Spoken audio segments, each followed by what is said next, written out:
3,265. That's how many days it's been since the last time the Tennessee Volunteers beat the Georgia Bulldogs. And Vol fans, I know I speak for a lot of you when I say it is time to get back in the win column against Georgia. And the good news is, if you've got a chance to do that in just 4 days. Welcome into Tennessee Football Talk. My name is Joey Peterson. On today's show, all we're doing is discussing this Week 3 matchup. Georgia Bulldogs, Tennessee Volunteers in Neyland Stadium. Game day is going to be there. Checkerboard. It's going to be an unbelievable atmosphere, and it's going to be the perfect storm, hopefully, for the Tennessee Volunteers to pull off the upset. Coming up on today's show, 5 keys to victory, okay? 5 things I think the Vols need to do to take down the Bulldogs.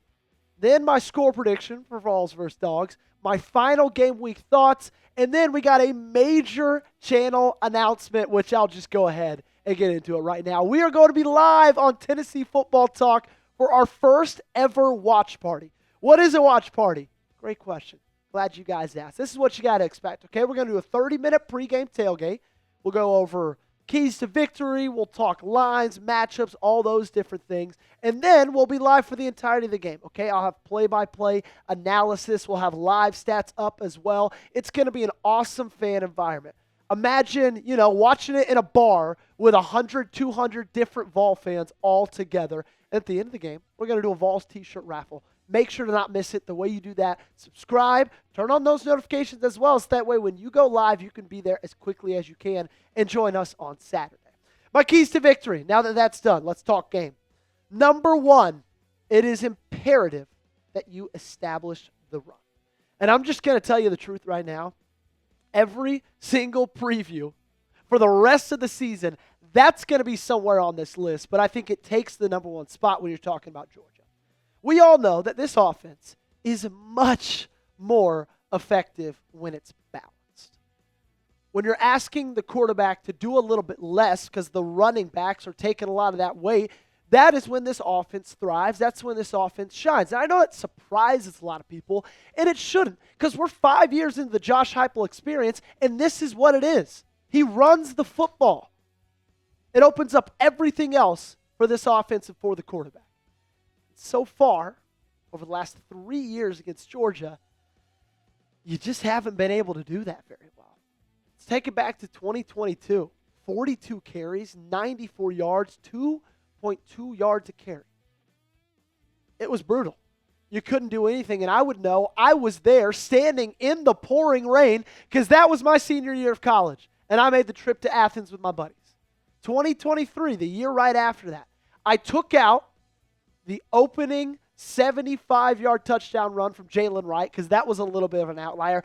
Outside of that, for the rest of the game, 39 carries, 81 yards, 2.1 yards a pop. Last year was a little bit better, but still not good enough. 39 carries, 146, 3.7 yards a carry. And if you establish the run, what that does for Joey is it just puts a lot of less stress on him. It puts a lot less on his shoulders. And let's be honest, guys, this is going to be the biggest game he's ever played in, like times 1,000, turned up to 11.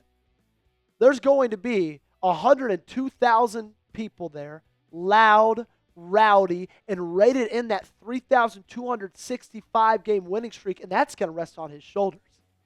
He's going to be playing in front of a national audience. It's going to be the biggest game he's ever played in his life.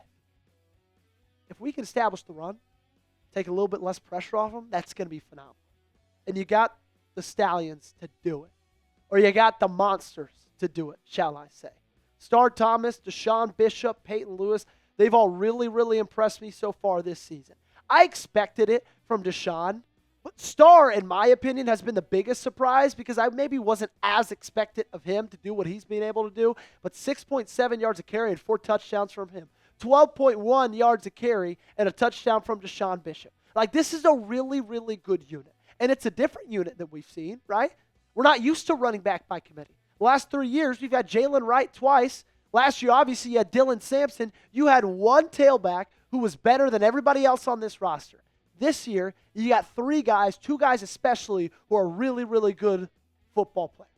Really, really good running backs. I think that's going to give you a little bit of advantage when it comes to establishing the run against Georgia. That's my number one key to victory. I got 4 coming up. But I want to know, what's your number one key to victory? Switch places with me. Okay, act like you are hosting this video. What would you have as the number one key to victory to take down the Bulldogs? Number 2, okay? I think you got to make Gunner Stockton beat you with his arm. You got to make Gunner Stockton throw it. Now, that starts with doing the opposite of number 1. You got to make sure to shut down their run and put it in Gunner Stockton's hands. I'll say it. I'm not too impressed with him. Okay? I'm not. I get it. He's won a lot since he's been there. Came in for an injured Carson Beck. Won an SEC championship for him. Obviously, they didn't have a ton of success in playoffs against Notre Dame. But so far this season, he's 2-0. But, he hasn't really looked that great. And this is against Marshall and Austin Peay. 58% completion percentage, 190 yards, 2 touchdowns. 76%, 227, 0 touchdowns against Austin Peay and my boys down there in Clarksville. But it's not necessarily just like the completion percentage, yards, touchdown statistics that, in my opinion, lead me to believe he's not that great of a quarterback. You got to look a little bit deeper into the analytics. His average depth of target, Gunner Stockton's average depth of target is 5.1 yards, which is the lowest of any quarterback in the Power 4. What that tells me is he's a little bit of a check down Charlie. Maybe doesn't have the confidence to throw it deep. Maybe isn't seasoned enough to go through his progressions, find what the best read is, best option, and he gets a little bit scared and just tends to throw it to, a running back on a screen. A guy running a 5-yard little comeback. Also, past the sticks, if we're talking about throwing it deep, he's 12 for 20 this year. 169 yards, 1 touchdown. I'll do that quick math. That's 60% completion percentage, 169 yards and a touchdown. That's not that great. And that's just past the sticks. That's not saying 20 yards plus down the field. That's 10 yards or more down the field. And like I said, when talking about progressions, he's got a little bit of Nico in him, right? He has the ability to, or I guess the disability of, he stands in the pocket, looks at his first read, predetermines his first throw, and if it's not there, he panics, tucks it, runs, or like the average depth of target suggests, he panics, he checks it down. He very rarely goes from 1 to 2 to 3. He very rarely even goes from 1 to 2. It's 1, 1's not there, throw it down to the check down.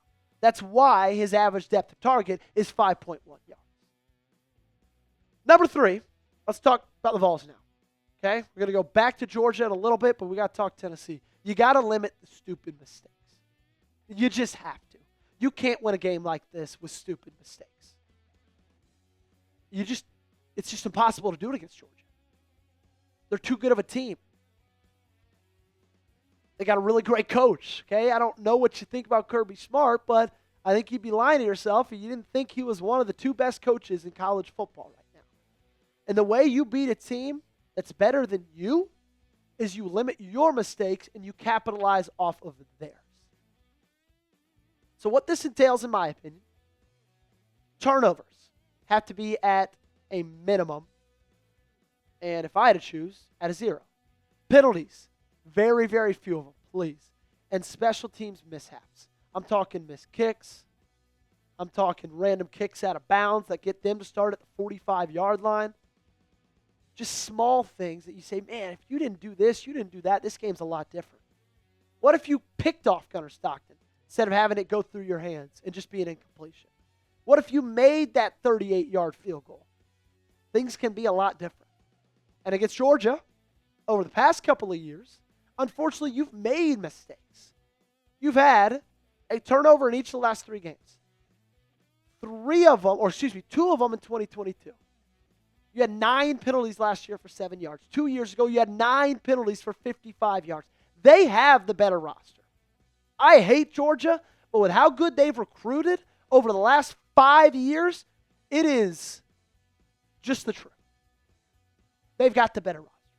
So you can't give them these things. Now, that doesn't mean I don't love this team that we have. I love this team that we have. But if you just look at the talent composite, Georgia's is greater. And that's because they've recruited like a top 3 program in college football over the last half decade. What's your score prediction for Tennessee UGA? Let me know in the comment section down below. I'm going to give you mine after my keys to victory, but I want you guys to get ahead of me and tell me it in the comment section. Number 4, back to the Bulldogs. Stop Zachariah Branch, okay? If you're going to make Gunner Stockton throw, you can't let Zachariah Branch beat. Over the last couple of seasons, especially last year, they didn't really have many weapons that scared me. I guess in 2022, they had both Brock Bowers and Ladd McConkey. That was pretty ridiculous. But like last year, they didn't really have a wide receiver that or a pass catcher tied in that struck fear into me. Zachariah Branch, I'm not going to sugarcoat it. He strikes a little bit of fear. He's the best wide receiver that they've had since George Pickens. I think he's better than Ladd McConkey. He definitely has a higher ceiling than Ladd McConkey does. The dude's just a natural athlete. He's a natural freak. Okay? He's blazing fast. And when you get the ball in his hands, he can make a lot of things happen. And unfortunately, like we talked about in yesterday's video, Tennessee's going to be without their starting 2 corners. Now, this isn't anything new, right? Pete Thamble's the one who originally reported it yesterday. And this isn't surprising.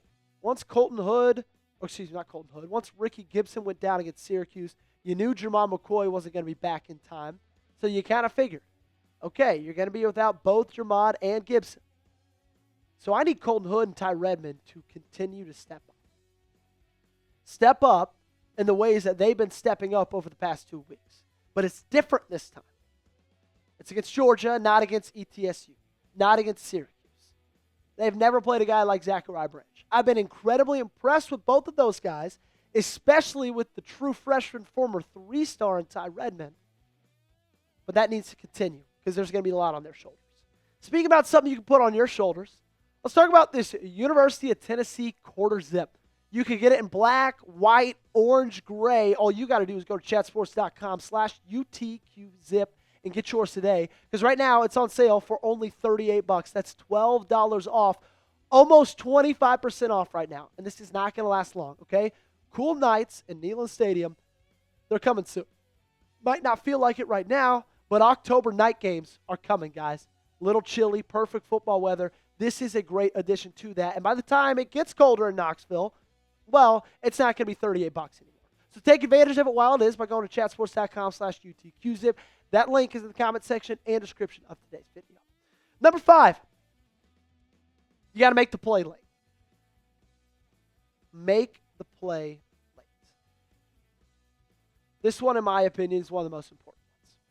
Because I've got a feeling that this is going to be a close game. Okay? I just expect that. The closest, at least, that these two teams have ever been in the past couple of years.